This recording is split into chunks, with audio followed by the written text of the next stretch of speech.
Yes.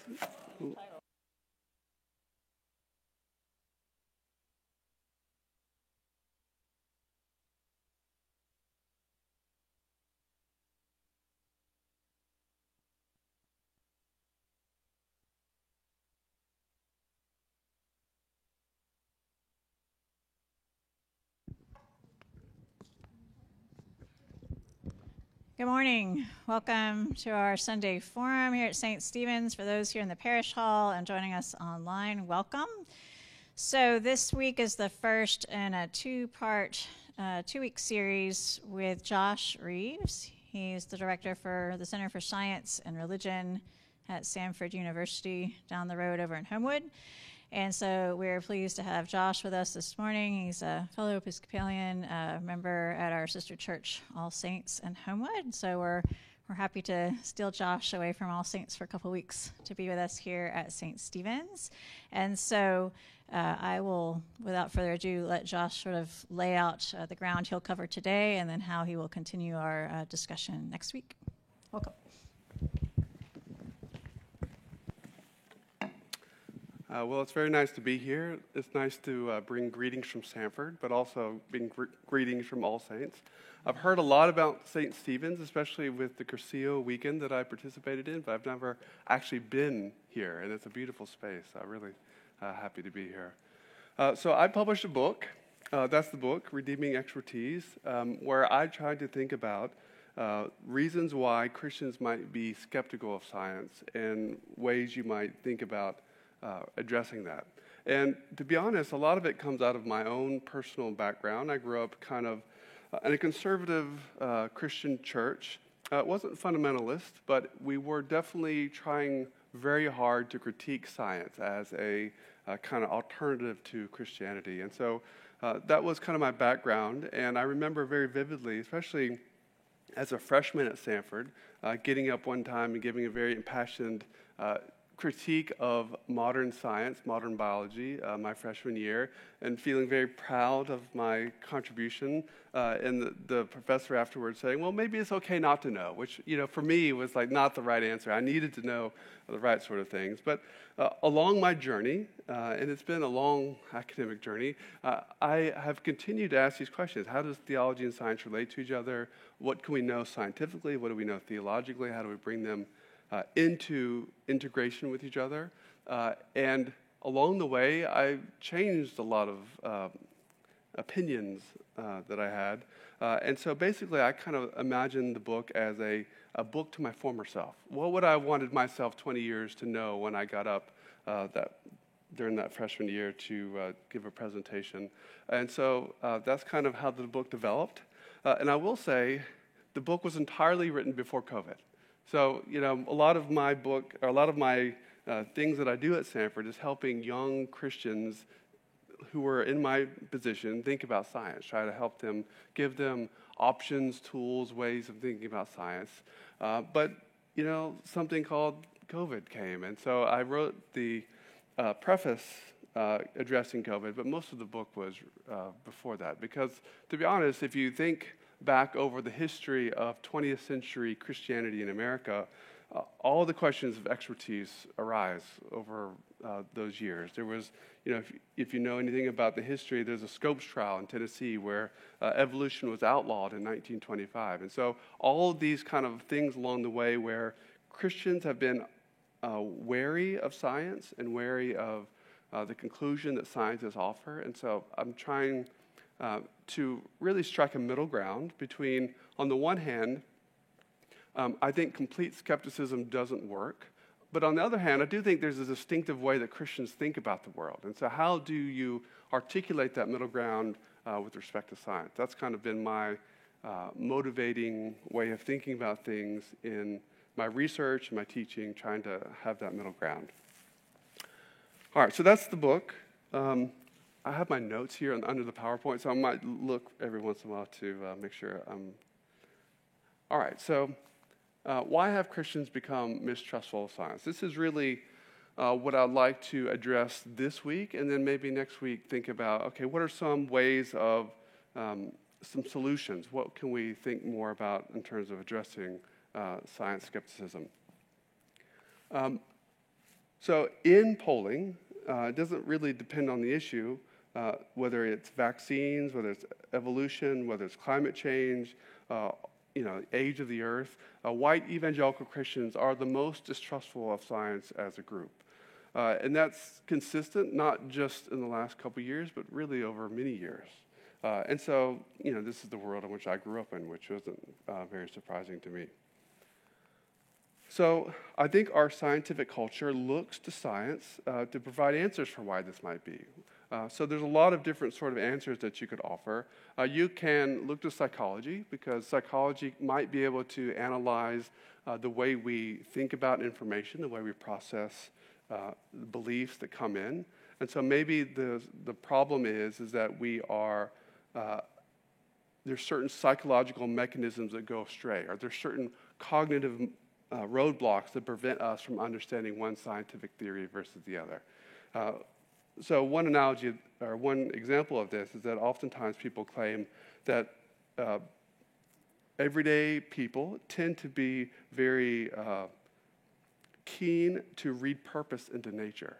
And so if this is the way that you understand nature, then sometimes that might raise conflicts with, say, understanding modern some forms of biological theory today.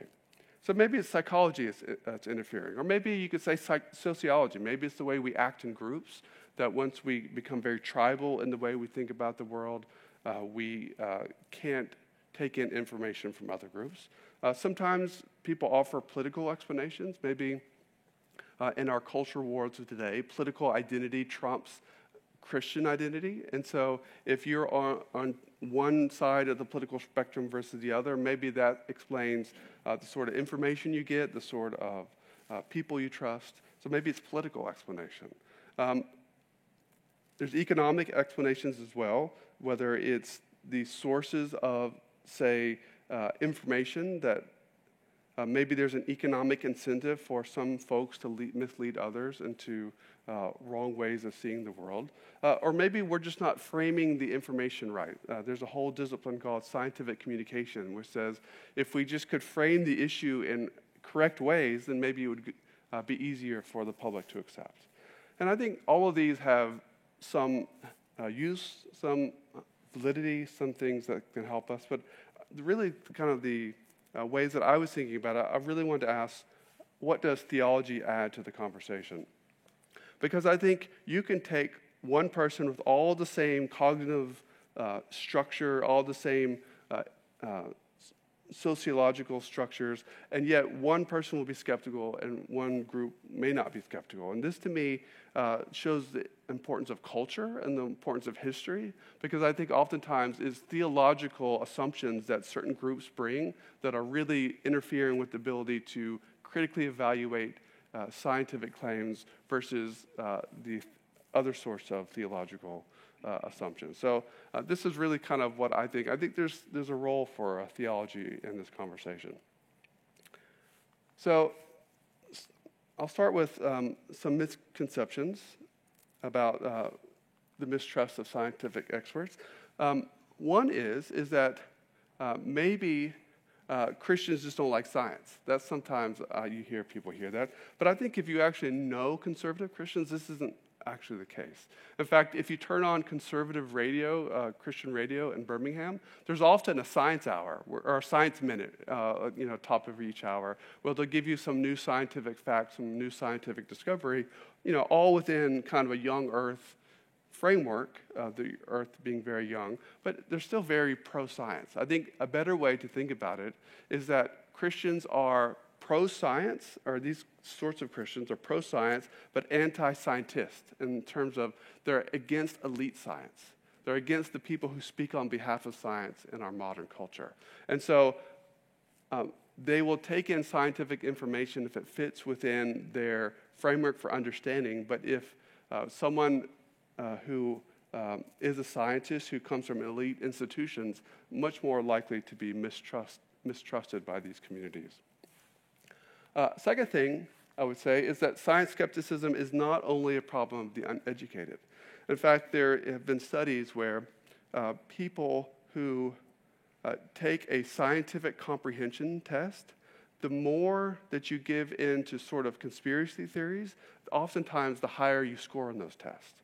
And the reason is because if you tend to be very motivated and interested in these issues, you start learning a lot about these the facts that are going on there. So I had a friend who was very into 9/11 truthism, like the 9/11 was an inside job. And you have a conversation with him, and he would tell you about the melting point of steel and all these sorts of facts that, I didn't have any of that information. So it's hard to often talk with people who are in conspiracy theories because they are so motivated. They have a high degree of information relative to people outside. So it's not just a problem of people just lacking education. I think it's often people who are outside the education institution, but they actually can be quite educated in their own way. In fact, many of the person I just talked about had a PhD in religion. So I do think there's smart people who tend to can give in to very skeptical ways of thinking because they trust their own ability to understand the world more than trusting the word of people on the outside.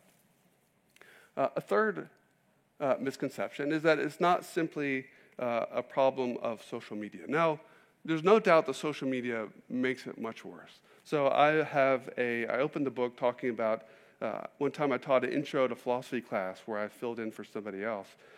And one of the things that you do in that kind of class is you talk about, maybe we're like the Matrix movie and there's like the whole world is a simulation, right? And the reason why you do this is you're trying to prompt philosophical thoughts about how do you know consciousness, how do you know the things that you know. But this quickly led at least one student into thinking, oh yeah, let me tell you about the moon landing being faked. And it turned that there was a couple other people who had known about these videos, but you go online to watch on YouTube and watch these videos, and you realize that oftentimes the things that are most engaging, which the YouTube algorithms are designed to be most engaging to people, are the ones that are most alternative ways of seeing reality. And so people start going down the rabbit hole into these. And so we watched the videos in the class, and a lot of students had trouble because in the documentary, which is really it felt like a National Geographic documentary, they were raising all these sort of points about, look at the flag, why is it waving if there's no atmosphere on the moon, all these sorts of things. And the students who had no ability to evaluate the information felt very stumped, right? So they did not have the sort of education in order to be able to answer these sort of things effectively. And so, you could, there's also a Mythbusters episode where they go through all these things and kind of busted the myth, which we went through afterwards. But you could tell their students became very uncomfortable when they felt like they were seeing something that they couldn't quite explain. And so oftentimes social media can raise these sort of things. But having said that, there's been conspiracy theories all throughout Western culture, all throughout Christian culture. Going back, you can look at the Scopes trial, you can look at different conspiracy theories against Jews in Christian Europe. You can go back, there's a whole book on propaganda woodcuts between the Catholics and the Protestants in Reformation Europe, where the Catholics are worshiping the devil and doing all sorts of unspeakable acts with the devil, right? So these kind of conspiracy theories can go all the way back. So it's not just a problem of social media, even if the social media world makes it more accessible, right? So in my day, when I went to Samford, the information I had access to was filtered through the library. It was vetted by the librarians. But now my students mostly want to get their information from the internet. And so without that ability to critically evaluate the information coming in, it becomes difficult for them to know what is good information from what's bad information. All right, so that is the misconceptions. So let me talk a little bit about one of the big things that's the context for the rise of science skepticism in the 20th century. And this is the change in science that went on basically over the last 150 years. So up until, say, 150 years ago, science was seen as something that anybody could participate in. And it was often this ideal of the scientific method, which is something where you just gather facts. And if you just gather enough facts, then you can turn it into some scientific law or some scientific theory. But the scientific method was thought you can apply this to anything. You can apply it to cooking, you can apply it to gardening, you can apply it to anything in your daily life. In fact, if you go back to one of the early journals of the scientific revolution, there were people who were sending in recipes about things that they were cooking. So scientific method was seen as just something you just go out into the world and gather information, gather facts. This changed about the time of the end of the 1800s, where the mission of the university transformed. So up until that point, professors could teach basically anything they wanted, and it was much more of a mindset that you were passing on information that you received and that you were kind of, as a tradition handed down. But at this point, the universities changed into becoming centers of research. You're trying to produce new knowledge, and you're trying to develop. Science became the center of that mission. So all the disciplines, many of the disciplines we think about today, like sociology, psychology, emerged during this time for the first time. And even things that had been around, like chemistry, started becoming more specialized, where you have organic versus inorganic chemistry. So information became incredibly specialized during this time period, which meant that scientists were no longer speaking to the public when they were writing their journals. At this time, this was the first time where a person could pick up a journal and not expect to have any understanding of what's really going on in the scientific journal, which creates a dilemma, because if science was seen as something that was public and observable and everybody could verify it, and now it goes to journals where it becomes esoteric and you can't quite understand what's going on, then science has to be taken on trust, and it's not something that the public can verify for themselves. Almost any experiment that's done now in science, it's very difficult for a layperson to go in and just verify what's going on. So science becomes very specialized during this period. And so now we have an era called big science, oftentimes by historians. And big science means you have all this technology, and it takes all these years to learn and become specialized to use this technology. In fact, there is a physics experiment at CERN where they have over 10,000 people working on it at once, and no one person has full knowledge of all the components of all the other experiments. So highly specialized, highly individualized, but written in language and to other specialists rather than to people on the outside. So it creates a problem. How do we know what scientists really know? How can we separate what they really have, figure it out about the world versus what is something they may not have figured out, just being overconfident in their ability to know? So this is the context for why skepticism starts arising in the 20th century in a way it had not before. I mean, this isn't the total story. I mean, another story you could tell, which I didn't in the book, is the rise of public education. Because once public education becomes part of American life, then who gets to decide what my kids learn becomes another issue. So there's all sorts of things in the story, but this is definitely one key piece of it. So then the next question that I start going through in the book, and this is really, I think, the part that was mostly aimed at my younger self, is what are the alternatives to elite science? What are ways that Christians think about different ways of engaging scientific knowledge?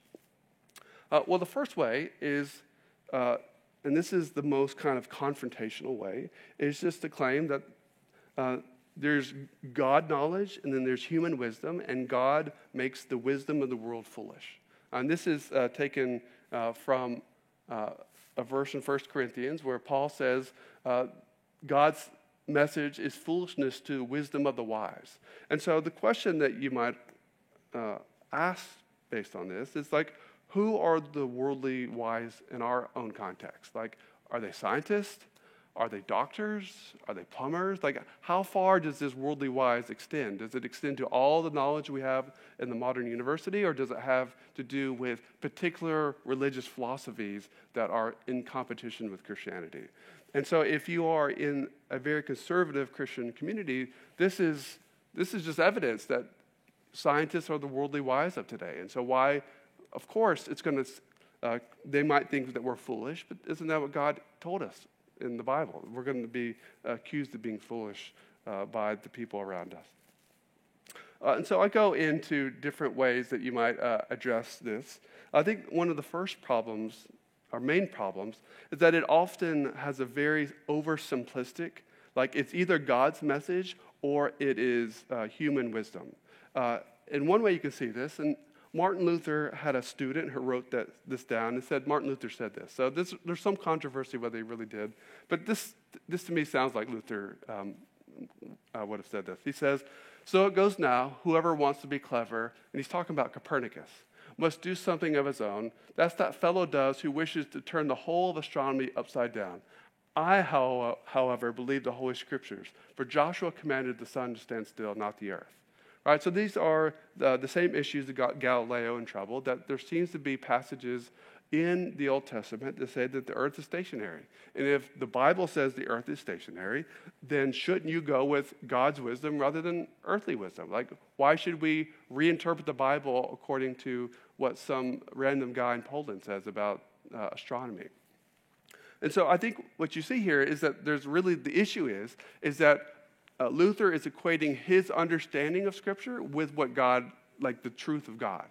And so really, I think the issue is going on is Luther's interpretation of the Bible versus Luther's interpretation of science. I don't think we should ever elevate our interpretation of Scripture to infallible. We always need to be wary that we're interpreting the Bible wrong in some way. And so I think this is one of the real issues that gets Luther in trouble. I think another issue is the question of how does Christianity relate to like technical science? And I think C.S. Lewis has a good point here where he says, Christianity does not replace the technical. When it tells you to feed the hungry, it doesn't give you lessons in cookery. If you want to learn that, you have to go to a cook rather than to a Christian.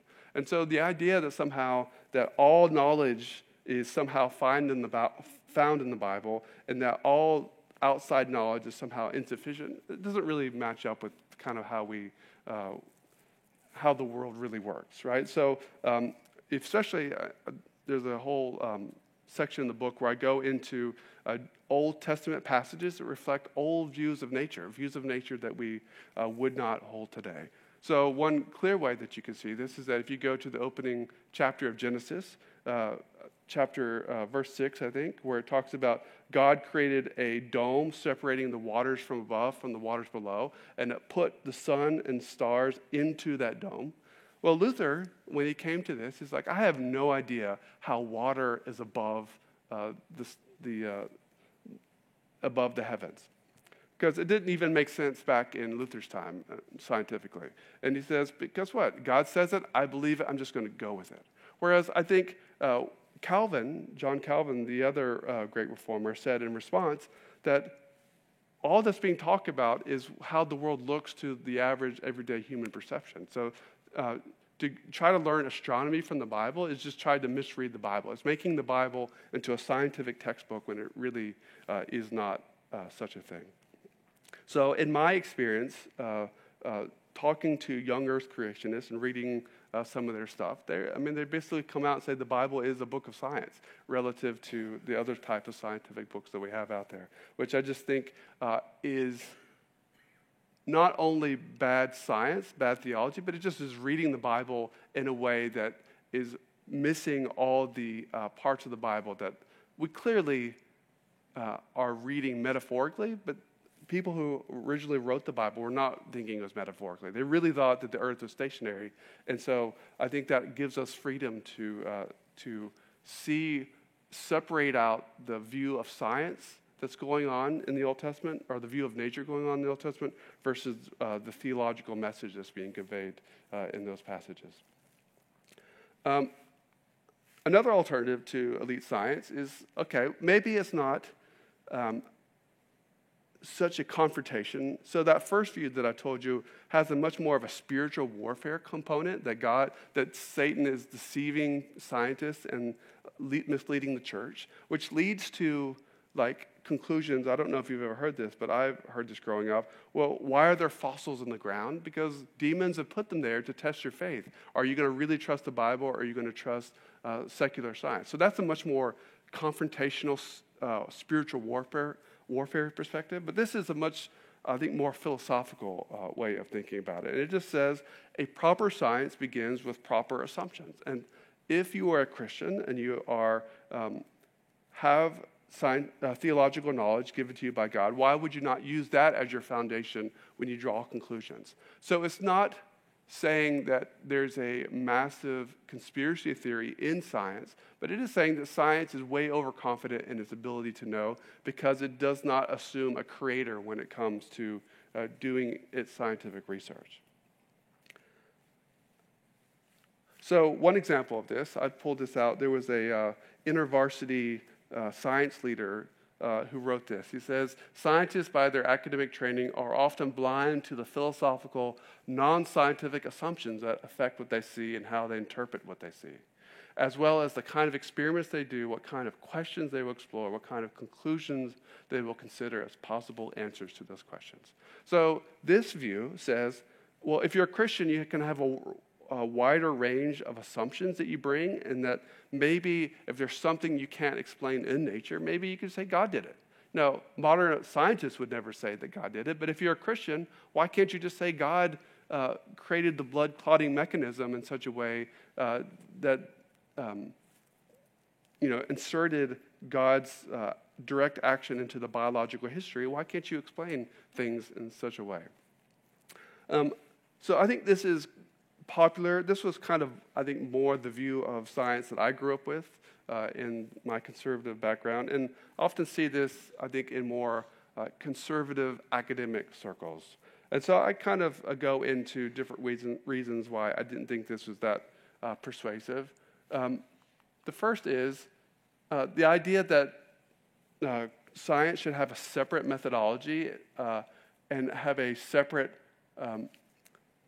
way of doing science, to me, seems very implausible, especially because if you look back to the history of science, the idea of trying to explain things through natural principles was actually developed by Christians before the rise of secular science. Because it was assumed that if God creates the laws of nature, if God creates the order of nature, then explaining things through nature is not in competition with God. God's in control of everything. So why is this a problematic thing to explain things naturalistically? And so this group, or this older way of thinking about it, would say trying to have a separate science that appeals to miracles is not really a proper way to do science. Another thing that I think I would critique in this way of thinking about it is that all reasoning depends on assumptions, but it doesn't mean it's therefore biased. So, oftentimes we will, make plans for this weekend, and we're going to assume that the sun will come up that morning and that, the world will not be hit by a comet. We make all sorts of assumptions, but does that mean, therefore, that reasoning is invalid? And I think too much of the critique that goes on here is that, hey, your reasoning begins on assumptions, and therefore, since it starts with assumptions, we don't really have to take it seriously. But all reasoning, when you approach the Bible, you have to have certain assumptions of how to read it. And so I think oftentimes the way in which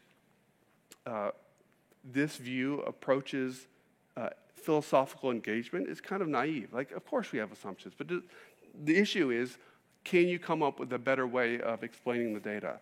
And I think a better way of thinking about science, this second view tends to think of science as kind of a worldview, that scientists are learning all these theories of the world. But I think actually if you look at how scientists are trained, you're actually trained to do stuff. That's why it takes so long to do science, is that you have to actually do experiments, set up things that manipulate the world.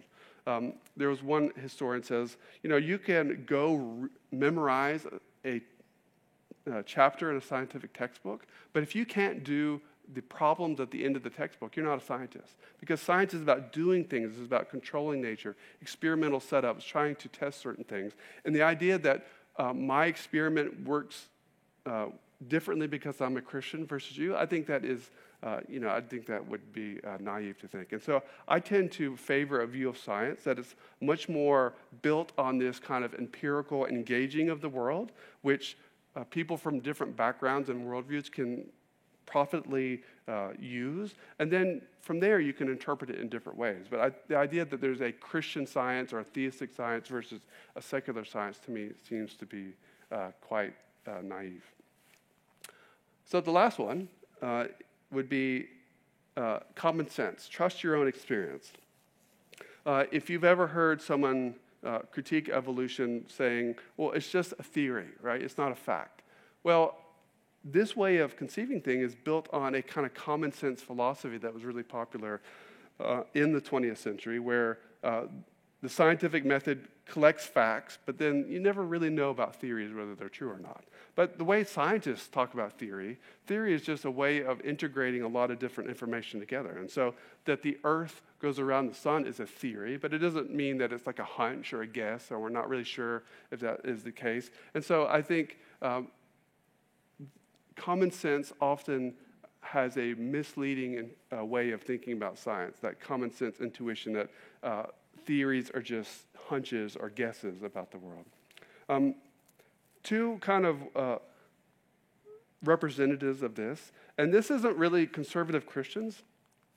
This is actually built into kind of the way that scientists understand themselves sometimes. So the most famous scientific society of all time is the British Royal Society, and their motto is on the word of no one.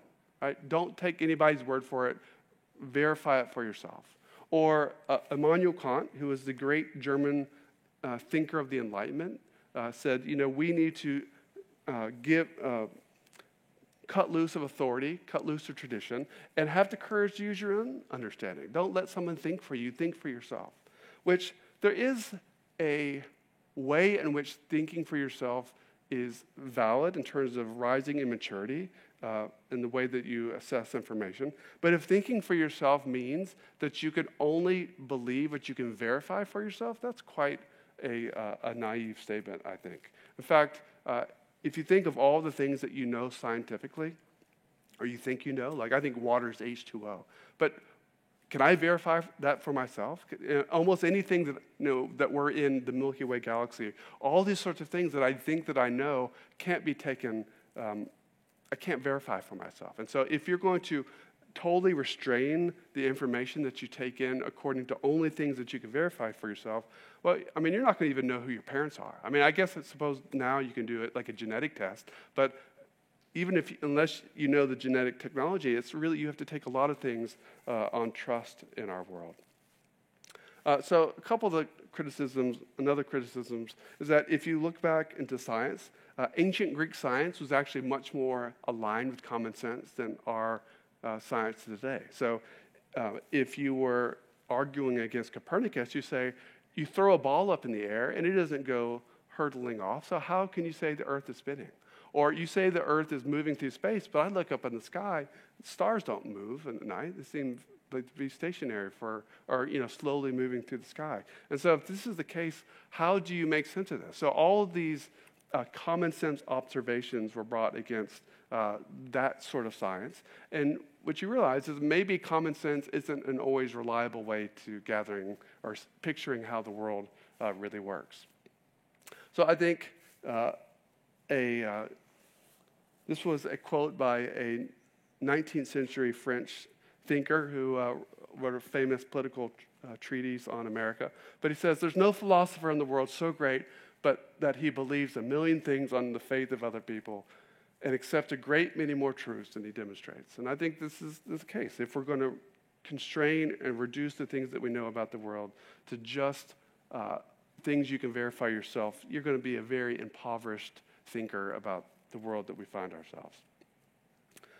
So the issue is, we must trust experts, but which ones should we trust? So this is the issue that we have to face. And one way to think about this is, Augustine asked way back when, how will we fools find the wise man? Like, if I am foolish, how can I recognize wisdom when I really see it, when I really encounter it in the world? So I'm going to say there's two general strategies against science skepticism, and we're going to have to become better consumers of science and create better information landscapes, by which I mean the average person, when encountering information, is going to have a very difficult time understanding what is taken in. And so we have to have ways to have reliable information on offer to people who are trying to become informed thinkers about our world. So this is where we're going next week, and I think it's been about, I think we have time for questions. So I'll stop there and see what sort of questions that you have. So thank you. If you have questions, let me bring you the mic so that people watching on the live stream can hear your question or your comment. Oops. Okay, hold on.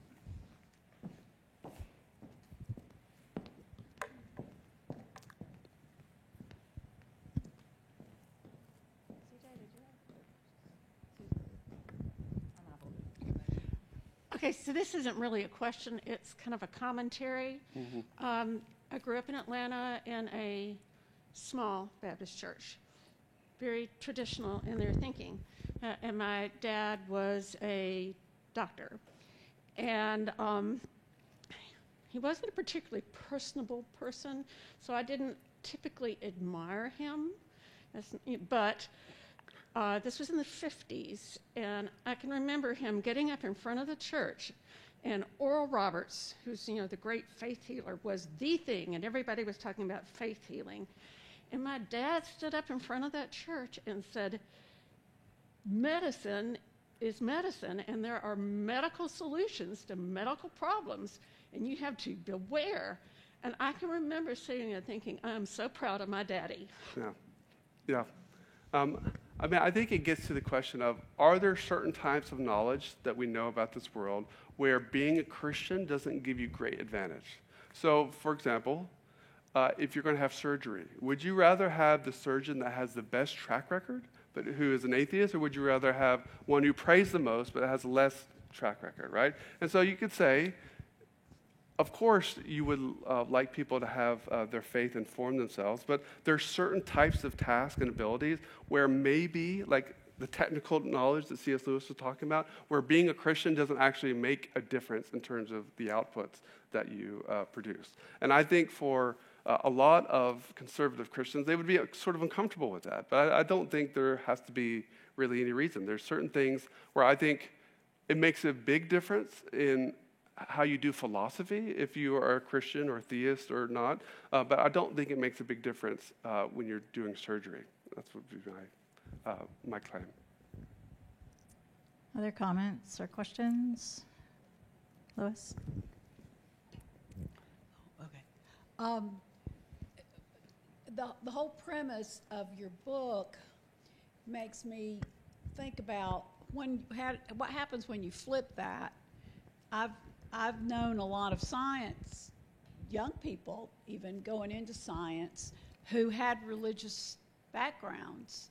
And then by the time they finish, that religious background is gone or greatly weakened. Why is that? Do you have since you've studied this, have you studied the flip side of it?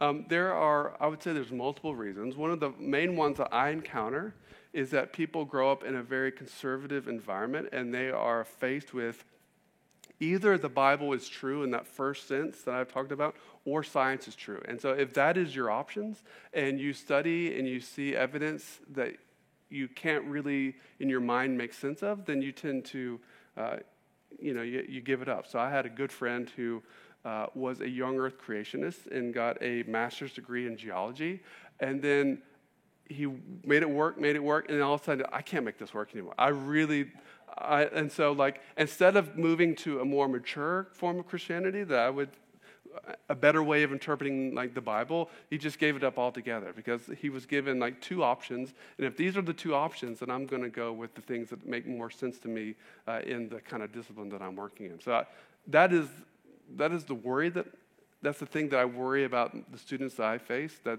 you're given these two options. And so what I try to do is like, there's better ways theologically to think about the Bible, which lessens the pressure where when you encounter something, I can update my model of the world because it's not going to be a threat to kind of the way I understand the Bible. There's a podcast. It's called BioLogos. Yes. Are you familiar with it? Yes, I've written a few articles for their website. It's very good. It's all scientists who are Christians. And they just, talk about a lot of different topics. So I'm sharing that with anybody who's interested. BioLogos is really good.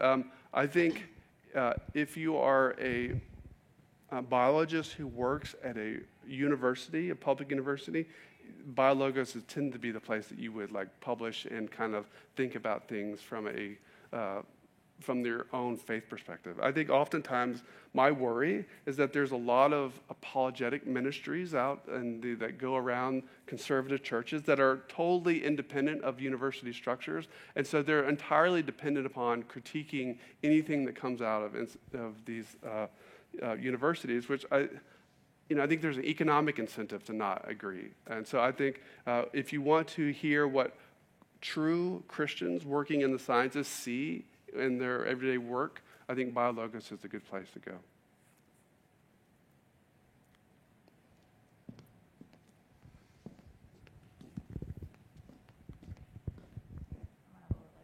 Oh, good, thank you. I do have a science background, but it seems like, I don't know how you would rewrite your book, but in this past 2 years, the COVID pandemic has certainly created more fear, confusion, the unknown, and so that the cultural, political kind of things seem to fester up in sort of perhaps giving us trying to find answers. And so, my concern is that whereas, like this morning I read that we have a Senate person running who's going to investigate Dr. Fauci. And one of the common things you hear about from people who do not want to be vaccinated, other than they don't want to be told, is that they didn't have a long enough time to develop a vaccine. It always took years and years. They can't seem to move forward. So this seems to have kind of risen to the top of this COVID. And I was just wondering how you might reapproach some things in your book.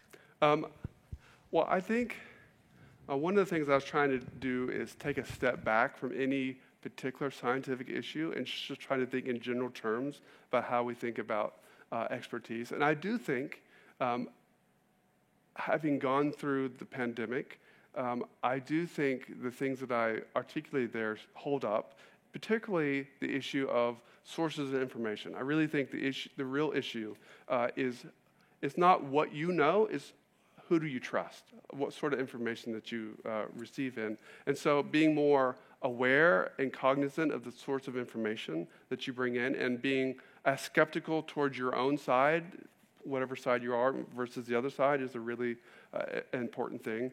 I do think, the pandemic is, I think in the long run, when you look back, I think the pandemic is going to be a very win for scientific expertise in the terms of developing vaccines and being able to address those sorts of things. But I also think that in our culture war of today, oftentimes we are looking to science to answer all sorts of questions that maybe it lacks the ability to give a true answer. And so,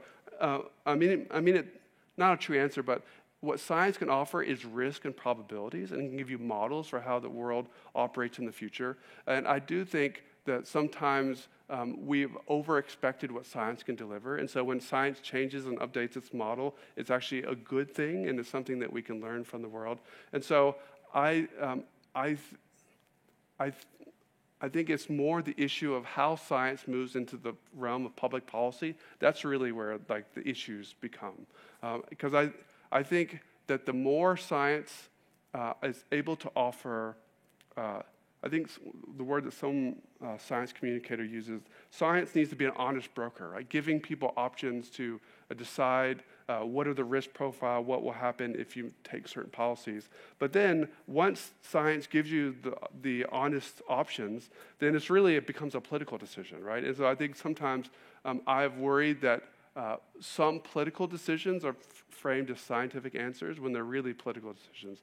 And so I think being aware of what science can offer actually is a good thing because it helps generate more confidence, more trust. And so science in the lab versus science in public policy, those are really two separate things. And I think the issue that we've really run into a lot of times in the pandemic is how do you translate science out into the real world, which is, it's always complicated once you get outside the laboratory. All right. This will be our last question and comment. We'll close the next worship. Go ahead. Dr. Eves, so what the topic you were just discussing, one of the things, I'm not in the world of science, but I have a friend who's been a researcher at the NIH for a long, long time. He worked shoulder to shoulder with Dr. Fauci. And, do no harm becomes part of this, as the code that they work under. And so what my friend has shared with me is that the vaccination actually had been they'd been working on that for 10 years. So what we heard of was Operation Warp Speed, which was the speeding up of the actual clinical trials, which was really the final piece, and which usually takes longer. And so they were able to actually figure out how to speed that up. And that was a great thing, but it didn't come with all the other background information with regard to the development of the vaccines. So it wasn't surprising to me that this past week that the Moderna vaccine was approved, and I know I've taken it, had 3 of them, so it's worked so far. Yeah, I mean, I will say all this. I am not someone who has any special expertise on pandemic, COVID, these sorts of things. So these are a lot of the things that I help young Christians work with are like evolution and climate change and those sorts of things. And so my initial reaction to what you're saying is that I wondered, given just our radical different information diets that certain people have, is there any sort of information out there that would move the needle for some groups? I'm not sure that they are, just because if you have a mistrust of the institutions of science and you have a mistrust of the institutions of journalism, like how exactly are you going to be able to receive those sorts of information, right? So it's really a question of who do you trust in our world today. Yeah. All right, well, thank you all very much. I'll look forward to being with you next week.